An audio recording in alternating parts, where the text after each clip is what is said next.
एक अहम जानकारी आपको यहां पर दे देते हैं। रेटिंग एजेंसी फिच ने अदानी ग्रुप की energy infrastructure company Adani energy को अपनी रेटिंग वॉच नेगेटिव लिस्ट से हटा दिया है। अमेरिका में अदानी ग्रुप से जुड़ा केस शुरू होने के बाद यह पहला मौका है जब किसी ग्लोबल रेटिंग एजेंसी ने कंपनी की रेटिंग में ऐसा सुधार किया है। फिच ने अदानी एनर्जी को लॉन्ग टर्म फॉरेन और local currency issuer default rating यानी आईडीआर और बीबीबी पर कायम रखा है।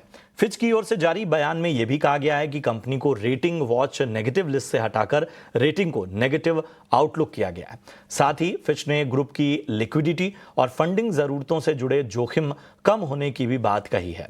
बयान में कहा गया है कि वो संस्था के गवर्नेंस प्रैक्टिस और आंतरिक कंट्रोल में कमजोरी के किसी भी लक्षण और अदानी एनर्जी के फाइनेंशियल फ्लेक्सिबिलिटी पर असर की निगरानी करता रहेगा। तो ये तमाम जानकारी अदानी एनर्जी की रेटिंग में सुधार करते हुए, और शरद हमारे साथ इस वक्त जुड़ चुके हैं। शरद, जरा बताएं, और वाकई एक अहम सुधार है, कम से कम उस केस से जुड़ा हुआ और उसके बाद इस तरह से रेटिंग में सुधार होना, कैसे देखा जाए इसे? फिच रेटिंग्स की बड़ी अपग्रेड आई है अदानी ग्रुप के लिए, और यहाँ पे कंपनी ने जो है हटा दिया है energy infra company Adani energy solution को रेटिंग्स वॉच नेगेटिव लिस्ट से। ये एक पॉजिटिव न्यूज़ है। ये पहली अपग्रेड हो रही है इंटरनेशनल रेटिंग एजेंसी से। द लास्ट टाइम यूएस में जहाँ पे इंडिक्टमेंट देखने मिला था, फिच ने कहा कि जो रेटिंग्स है उसे अफर्म कर दिया गया अदानी ग्रुप का, जहाँ पे उन्होंने अच्छी फंडिंग एक्सेस जो है दिखाई है। और उसके अलावा जो है यूएस इंडिक्टमेंट आई थी कुछ बोर्ड मेंबर्स को लेकर, अदानी ग्रीन एनर्जी में भी फोकस था। अब जो है फिच रेटिंग्स कहता है कि जो रिस्क है, जो ओवरऑल ग्रुप की लिक्विडिटी या फंडिंग रिक्वायरमेंट की बात करें, अब वो मॉडरेट हो चुकी है। अदानी एनर्जी सॉल्यूशंस की बात करें तो इन्होंने जो है एडुकेट फंडिंग एक्सेस दिखाया है और लगभग 5100 करोड़ रुपए जो है वो रेज किए हैं ऑनशोर और ऑफशोर बैंकिंग फैसिलिटी से।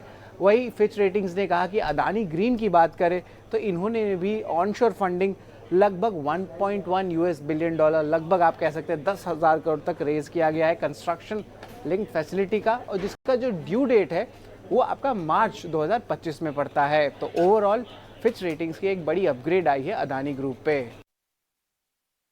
ठीक है, तो ये है इस वक्त की अहम खबर और तमाम बातें जो कहीं ना कहीं पॉजिटिव जाती हुई अदानी एनर्जी के लिए। सेक्टर में भी आज भारी गिरावट दिखी है।